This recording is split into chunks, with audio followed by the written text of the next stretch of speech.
Okay, so let's do this, right? Slavery. The South and slavery controversy from 93 to 1860. There's no way to get around this, guys. It is arguably the most important political issue of the time, and so can't make it funny. We're just going to go through it, and I'm just going to level with you on all the stuff that I know, and it's just not pleasant. But there you go. We got to know it. So because those that Lord Acton said, those that don't know their history are bound to repeat it. Now I'm going to say that throughout the slide presentation, we're going to use the words African American. We're going to use the words blacks. I don't think it says the words colored, but all three of those represent the same group of people.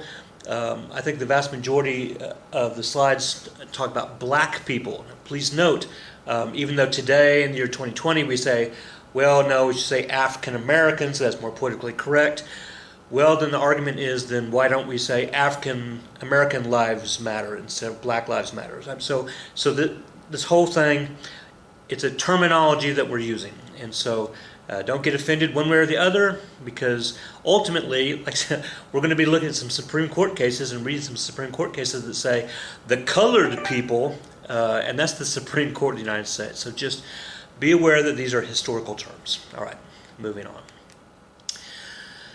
All right, so the South, it is big time cotton. We talked about in the last video.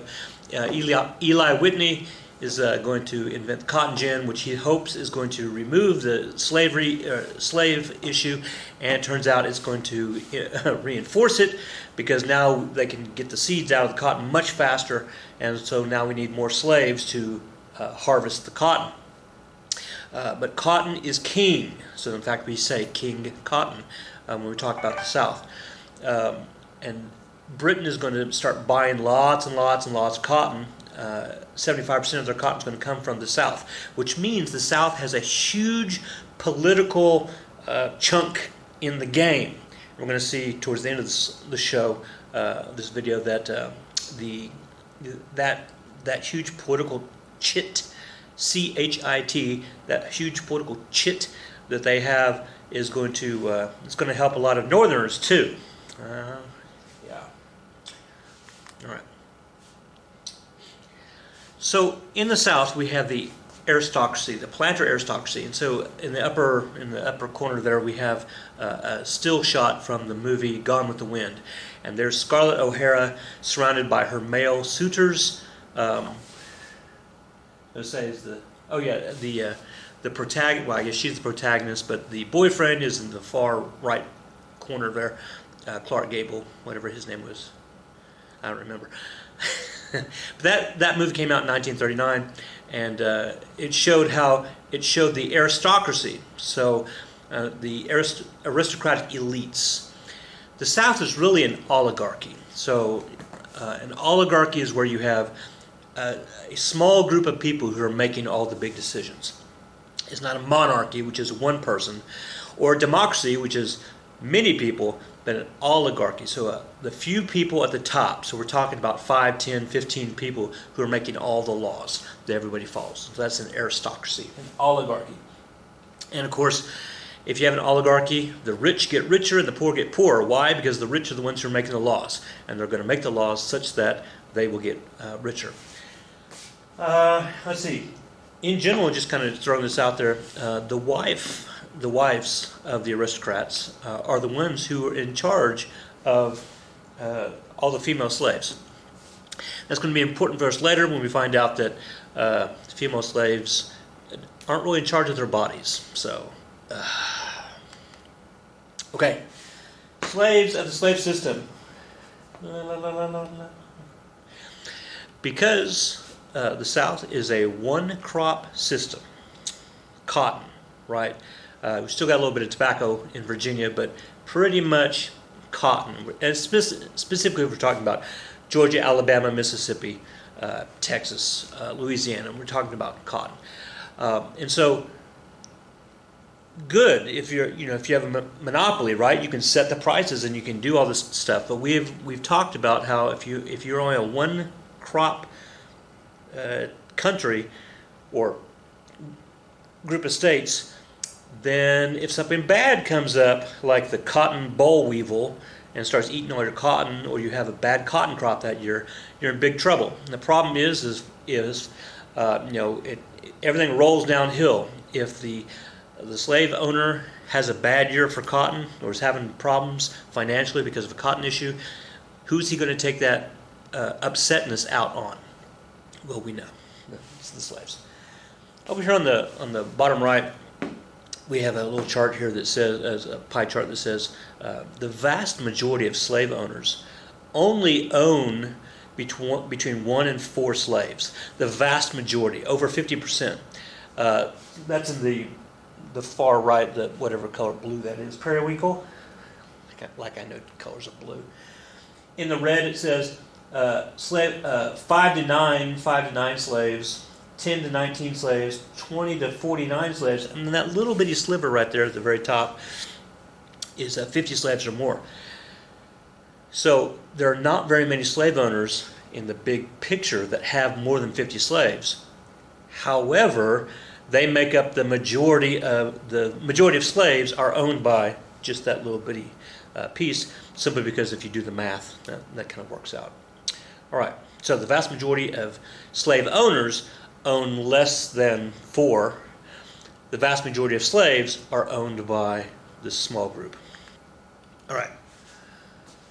4 classes of whites, specifically talking about the South. You have, if we talk about the pyramid of power, at the very top you have the slave owners. And we're talking about the big slave owners. The wealthy slave owners that have the big plantations, the ones that we see in the movies and we think about when we think about, the old South and the hundreds of slaves out there on the grounds picking the cotton. So that's at the very top. The next group of whites in the triangle of power are the non-wealthy slave owners.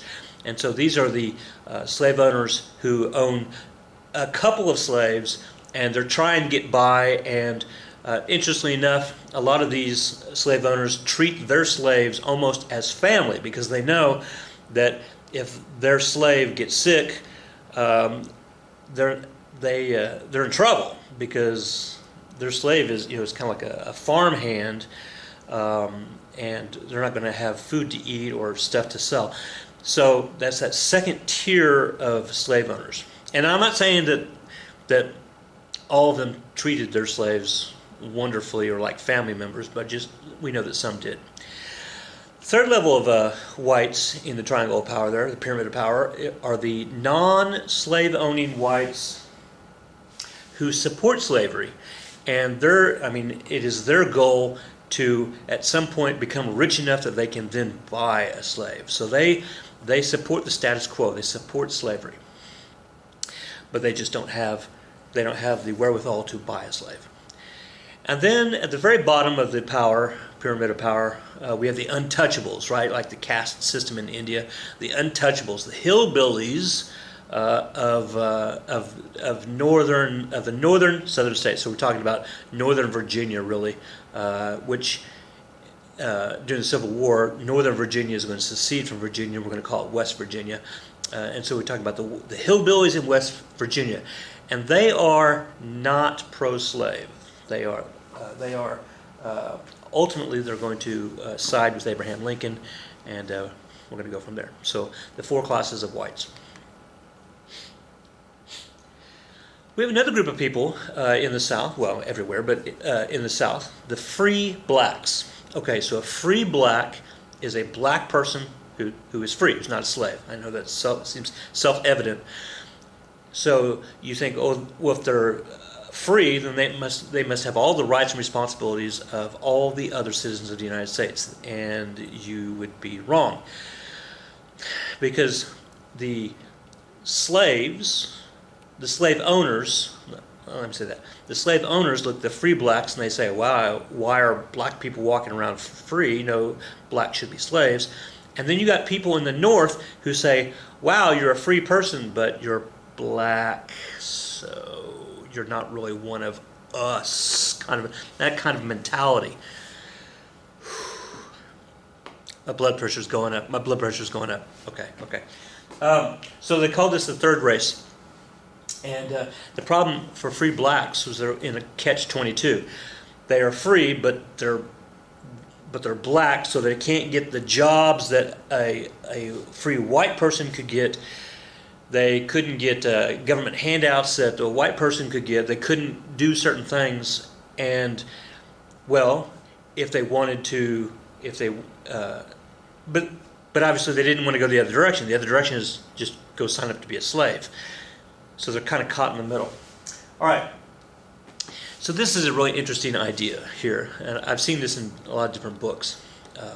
This bottom paragraph, it says, the North professed that they liked the black race. So in general, if you ask a Northerner at this time period in American history, if you ask the average person on the street, what do you think about the black race? That the North person would say, oh yeah, they're good people. But if you were to say, what about that black person right there? Then the Northerner would say, oh, I don't actually associate with them. No, I just know. So the North says the blacks as a race, good. The individuals, not so much. The South is the opposite. If you ask the average Southern person, you say, hey, what do you think about the race of blacks? And the average Southern person would say, oh, they're, yeah. But if you say, but what about that black person right there? The average Southern person would say, well, no, I kind of like him. He's a good slave. He's a good person. He eats here with the family. But blacks in general, Well, that's a really interesting concept, that we have a reversal. The North says the individual blacks, not so much. The South says individual blacks, yes, absolutely.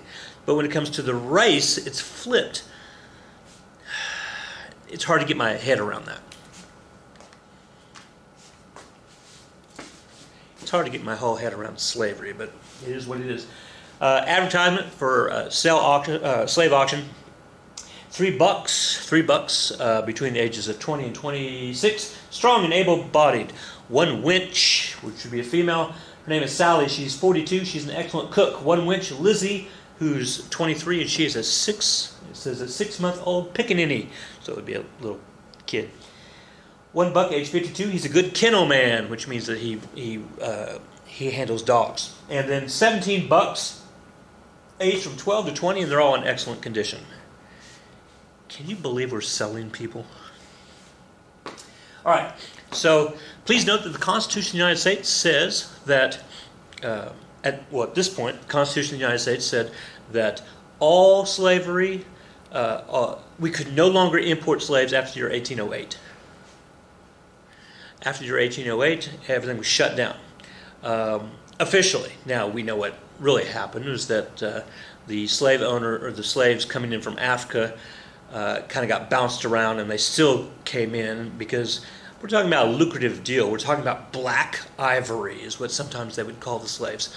Black ivory, because they're very expensive, and if you could sell them, I can't even believe I'm talking about this, then you can make a lot of money. Let's see. So by 1820, so that would be 2 years after the shutdown of the import. By 1830, it would be 12 years. By 1840, certainly, the vast majority of the American slaves, the slaves over here in America, were born in America. That's going to be important for us later. So the vast majority of slaves, and certainly by 1860, so we're talking at this point 3 generations, are going to be born in America, the vast majority of slaves.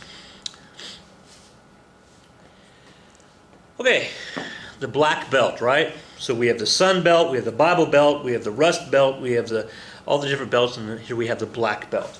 And so that's going to run from South Carolina through Georgia and Alabama and Mississippi and Louisiana and extend a little into Texas there. Now, slaves, depending on their situation, depending on the slave master, They were allowed to have families. That's not to say that a slave owner could just pull a family apart and sell the husband this way and the wife this way and the children this way, because they absolutely could. Because according to the Supreme Court, which we'll get to later here in 2 videos, according to the Supreme Court, slaves were just property, were just like luggage, like literally like luggage, and we'll see that in Dred Scott. But they could pull them apart. But slaves did have families. They did have families, and they did have church services, and so we have slaves formed their own mishmash of religion, which took African religion and mixed it with Christianity. Because slaves were not allowed to read, there was not any reading from the Bible per se, and so there's a lot of responsorial. A lot of their what do I say? Their services were responsorial in nature, and so responsorial service would be when the person up in front says, "Can I get a hallelujah?" And then everybody raises their hands and says hallelujah or amen. Keep preaching, that kind of stuff. In Oklahoma, we get that in the Church of Gods and other some other denominations here. We have church services where people interact with the preacher up front by shouting stuff out like that. I know some of you if you're a Catholic, you're just thinking, "What? You can't talk? Nobody talks in church." Well, right. From the Catholic point of view, from the Anglican point of view, from the Lutheran point of view, from the Presbyterian, but from the Assembly of God point of view, yeah, you talk all you want because you're interactive, and this is going to be started here. Okay, well, I mean, arguably one of the most famous of the American history pictures with regard to slave beating and to the scars that happen on a person's back when you're whipped by the leash. Slaves are not allowed to read. This was actually mandated in law in a lot of these states. Slaves are not allowed to read, because if you're allowed to read, then one, you could, if you start to read books, then books have ideas, and maybe ideas start to tell you that, freedom and that kind of stuff, and we don't want people to have ideas. If you can read and you can write, then you can pass notes to one another across boundaries, and that we don't want people to be able to communicate with each other. See how this works? Keep people dumb, and you control their lives. The more education you have, the freer you are. Interesting. Okay, so all right. This is kind of a mishmash of stuff up here. There are people out there who would not say the word slavery, like in the North, because if I don't say it out loud, and we talked about this on one of our readings, that in the Constitution it doesn't actually say the word slave, right? It doesn't say the word slavery. It doesn't say that. It says the importation of people. It doesn't say slaves, although we all know what it's talking about. Here we have a term that says the peculiar institution. And so if somebody says the peculiar institution, they're actually saying slavery. But they're not saying the S word. Okay. The treatment of slaves, obviously, awful. Well, when you are, according to the Supreme Court, a piece of luggage, you can be hurt a lot of different ways. And so we have whipping, shackling, hanging, beating, burning, mutilation, branding, and imprisonment. And the problem here is that this is a learned behavior with regard to the overseers. And so if we're talking in the South, we're talking about several generations, 4, 5, 6, 7 generations of little kids growing up and seeing how their parents are treating their slaves, and they're just adding to it, because in their minds, yes, we can beat black people all we want because our parents have done it, and our grandparents have done it, and our great-grandparents have done it. And so it's just part of nature because they don't know any better. That's not to say that it isn't evil, because it is. Punishment was most often meted out in response to disobedience of perceived infractions, but sometimes you punish a slave just because he's a slave, or you want to make a point, right? We understand this. If you slap one person down in the classroom, then everybody else is like, oh, okay, well, I don't want that to happen to me. So there you go. All right. This is not to say that we didn't have violence from the slaves, that all the slaves took it. And so the most famous slave rebellion at this time is Nat Turner. So Nat is a preacher, a black preacher, and he's going to rally some slaves in South Carolina. Oh, I'm sorry, Virginia. In my head, I had South Carolina, not Southampton. In Southampton County, in Virginia, he's going to rally some slaves, and they're going to break free of their bonds, and they're going to kill their owners, and then they're going to start going through the countryside, killing white owners, and or women and or children. So I'm not saying that Nat is a good person here, but he and his gang are going to be accused of killing over 60 people, men, women, and children, all whites. But they're going to stick up for themselves, and they're going to try to rally other slaves, and ultimately they're going to be successful in getting the word out that this can happen. Now they're going up against a behemoth, the white society of the South, and ultimately Nat Turner is going to be captured, and his people are going to be put down. But good news and bad news. Well, there's no good news. Bad news is good news is that Nate was successful in getting the word out that not all slaves are happy with their lot in life. Bad news is that the white owners, the aristocratic oligarchy white owners in the South, is going to take this rebellion and say, see, we need to have harsher laws, because Nat Turner and his gang were able to do this because we've been too lenient on the slaves. So we're going to really crack down on the laws. So, for example, in Virginia, they started to crack down on all blacks, not just slaves, but the free blacks, which it really tells you where they are. And so, for example, let's see, targeted free blacks with a colonization bill which allocated new funding to remove the free blacks from Virginia, and then a police bill that said if a free black was captured committing a crime, they would not get a jury trial, and a free black could then be sold into slavery.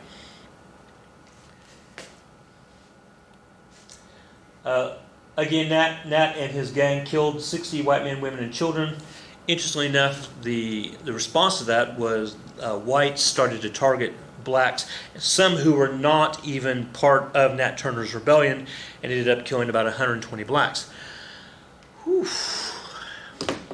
There's Nat Turner's historical marker that talks about his uprising there. So he and his gang was captured. They were all executed. Nat Turner escaped he was on the run for about 2 months. He's going to be captured and tried and executed. I think he was hanged. Yes, he was hanged. But again, the states are going to say they're going to take this event and they're going to push for new laws.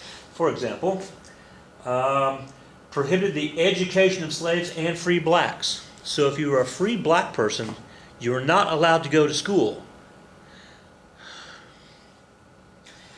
Restricted the rights of assembly for free blacks. So free blacks could not assemble together on the corner. Withdrew their right to bear arms. We're talking about free blacks. They couldn't have guns.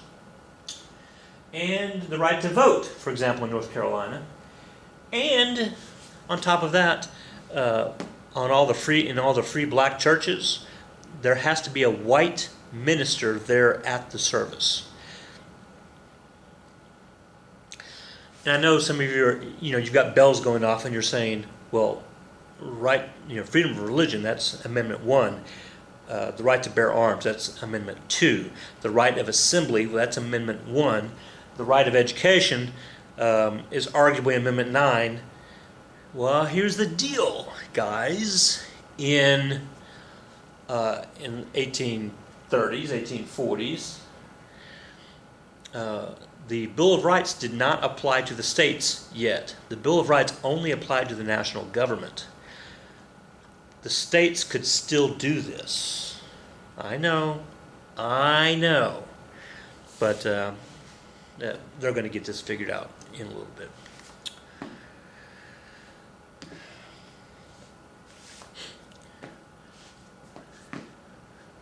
My favorite Supreme Court case that has a positive outcome when it comes to slavery, La Amistad.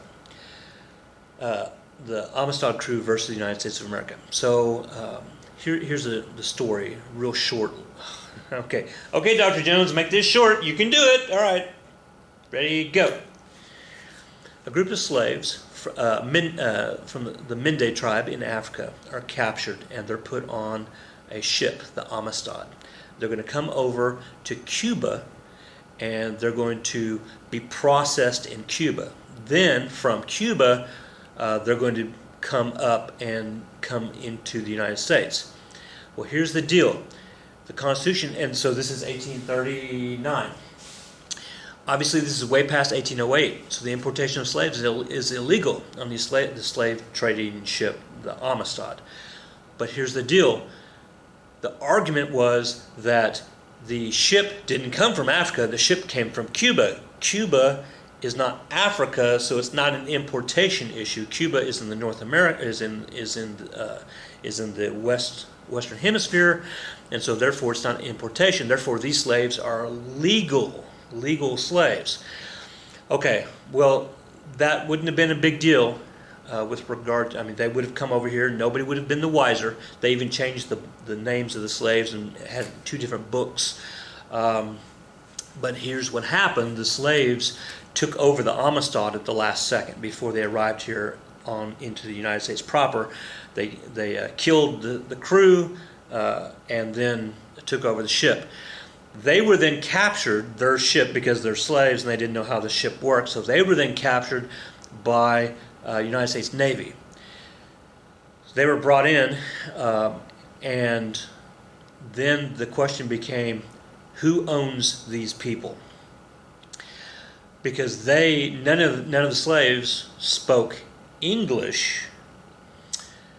Nobody speaks that particular Mende language here in the United States. Hardly anybody. And so there's a problem with the communication. This ship from Cuba would be technically the Queen of Spain's property. The soldiers who captured them said, no, this is they are basically flotsam and jetsam, and so therefore they are as pirates, under the point is that who owned the slaves, or were they really slaves? And this is going to go all the way to the Supreme Court, and the Supreme Court's going to rule on the matter. The Supreme Court's going to rule that yes, through various machinations of these evil slave traders, that the Mende, the group of Africans who are on the ship, are from Africa, and because they're from Africa, that violates the Constitution, which says after 1808 you can't import people, and so therefore they're free, and the United States government sent them back. Okay, I say all that to say this: you need to go watch the movie La Amistad, or I think it's just Amistad. It's done by Steven Spielberg, and that is, if you guys were in this room, if we were here in the year 2020, that is the only film I show all year, is the Amistad.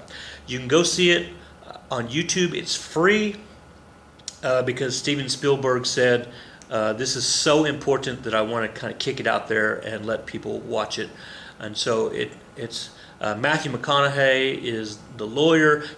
Morgan Freeman is in it. A lot of famous people in it, and then Hannibal Lecter himself. Anthony Hopkins plays John Quincy Adams. So it's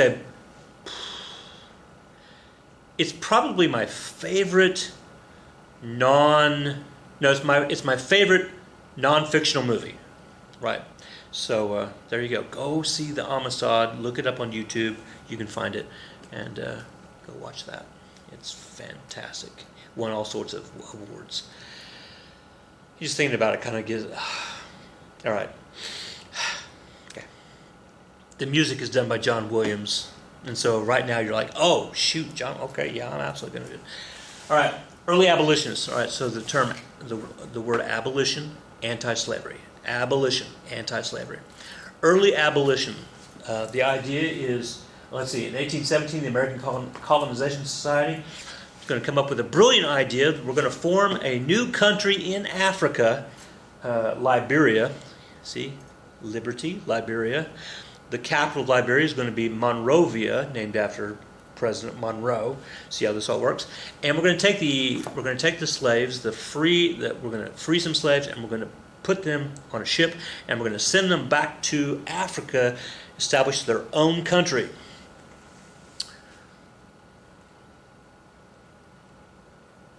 Okay, sure, I get it. That is an interesting idea.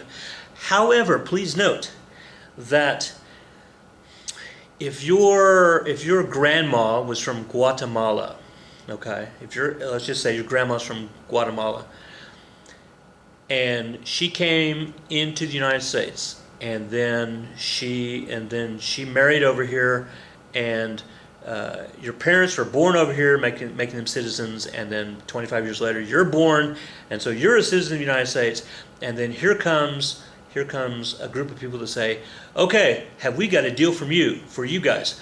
We are going to send you to Guatemala, where you're from. See how that works? You may not speak any Guatemalan Spanish. You may not know any Guatemalan customs. You may not know anything about Guatemala, but we're going to send you to Guatemala simply because your family's from there, your grandma's from there. This is the argument against Liberia. Remember, in 1808, we've stopped the importation, which means, for lack of a better term, we're home growing our own slaves. They are all born here in the United States. And we're going to send them to Africa. Think that all the way through. Let's see. Second Great Awakening. By the way, there's the Liberian flag. See how it's very similar to the United States, except it's got one star. Second Great Awakening is going up in the north. Remember, this caused the women. The women are going to get all involved in the moral aspects of anti-alcohol and fixing the prison systems, the insane asylums. Well, now they've got another thing they can latch onto. These very active, politically active women who want to get involved in stuff, they're going to latch onto abolition. Okay. Two very famous former slaves. We have Sojourner Truth and Frederick Douglass. Radical abolitionism. So we do have people who are going to fight the good fight, as opposed to just sitting here and talking about it. So we've got radical abolitionists. William Lloyd Garrison, he's going to have a newspaper called The Liberator. There's the masthead. And his newspaper, which is going to be very famous in the North, is going to continually publish these stories about how terrible it is for slaves, and he's going to push and push and push and push for removing slavery. He's going to be beaten and dragged but he's going to keep doing it. All right. American Anti-Slavery Society in 1833. Sojourner Truth. So Sojourner Truth, she's going to be a freed slave, and she's going to have a very, very famous speech where she gets up in front of a group of people and she says, you see, and I'm paraphrasing, you see these strong arms and the strong back, and ain't I a woman? And that's her catchphrase, ain't I a woman? And she talks about how she is powerful herself enough that she's going to take on this crusade. Here in the upper left says, if the first woman God ever made was strong enough to turn the world upside down, these women together ought to be able to turn it right again. So she's pushing the women, these radical, politically active women, Elizabeth Cady Stanton, Lucretia Mott, Dorothea Dix, Susan B. Anthony. They're all going to be, most of them are going to be involved in this. You have Frederick Douglass here. Frederick Douglass is a former slave, and he is going to write the autobiography of Frederick Douglass, which is going to become a bestseller, and he's going to talk about his time as a slave. And he's going to try to do what John Ross of the Cherokees tried to do with Andrew Jackson, and he's going to try to win the rights for slaves through the political process. He's not going to be successful, much like John Ross was not successful, but he's going to try to go at it through politics. Now he's going to be a fiery speaker, very famous. He's going to run as vice president after the Civil War. But anyway, so his autobiography changed a lot of people's minds about what was going on.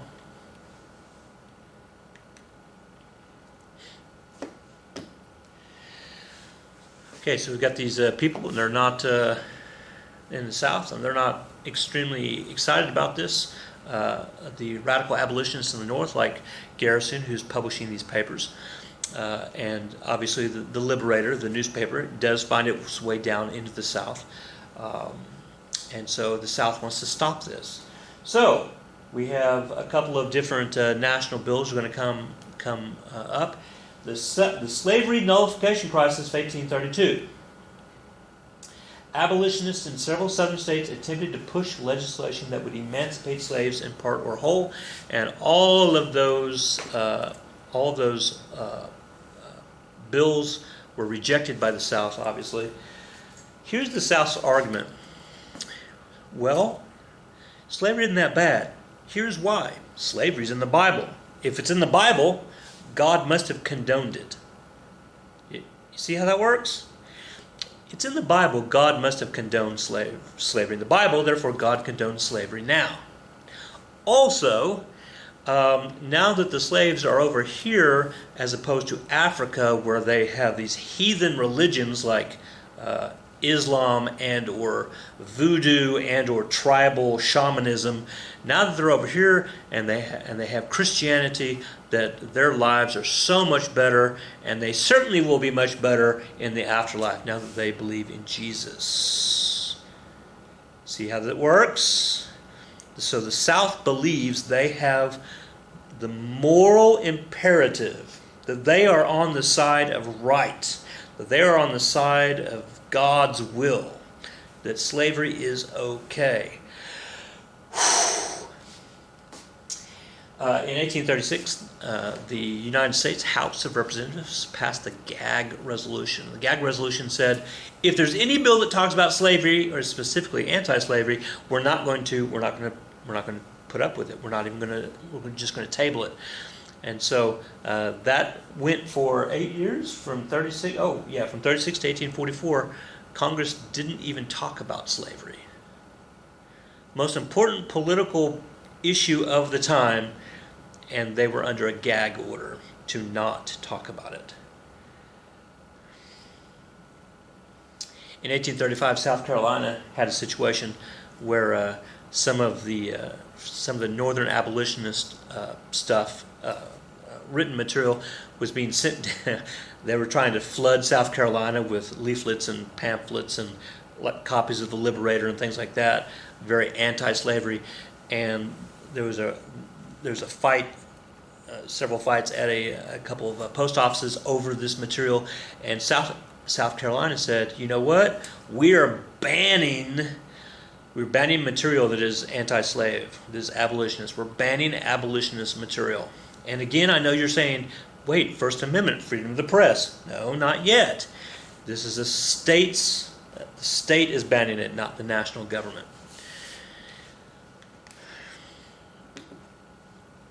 All right. So, as I mentioned at the front end, cotton, big money, big money, big money. Where does that cotton go? Yes, some of it goes to England, right? But a lot of the cotton goes to the north. So, because the raw cotton has to be processed, so you process it and you get the seeds out and all that kind of stuff. Then you send it to the north, where it goes to the textile factories. The north has the factories, the south does not. So the textile factories in the north then spin the raw cotton up into textiles and clothing, and then they make lots of money off that. So the textile business in the north, where it's very abolitionist, is making money from the product of slaves. If you get rid of slavery, the textile business is going to take it on the chin. Okay, in the north. Here's another issue. In the south, the slave owners are constantly trying to buy new land. They're obviously trying to buy new slaves, and that costs money. So where do the southern slave owners get money? Well, they get it from banks. Where are the major banks in the United States? Oh, it's in the north. So the southern slave owners, the wealthy aristocratic, they're getting loans from the northern banks. If slavery goes away, then the slave owners lose out on their cotton crops. If they don't have cotton crops, they can't make money. If they can't make money, they can't pay back the loans, which means the northern banks suffer. Again, here we have an industry, the banking industry, in the north is contingent on the existence of slavery. So it's not, guys, there's not a line that says, okay, everybody, here's the line, and everybody below that line says, yay, slavery, and everybody above the line says, boo, slavery. It's complicated, which is the whole point. Oh, and that's the end of this slide, of this particular presentation. Wow, that was actually a good way to end the thing. It's complicated. Oh, very good. All right, that's this week's, and we'll go from there. Next week we're going to hit a lot of Manifest Destiny in Texas and stuff like that. Kind of get that all out of the way. We're going to fight a war with Mexico and do that, and then the following week we're going to lead up to all the stuff right before Fort Sumter. And actually, I think we hit Fort Sumter. All right, which is the Civil War, so we'll get there. All right, see you in a little bit on Zoom. Be good.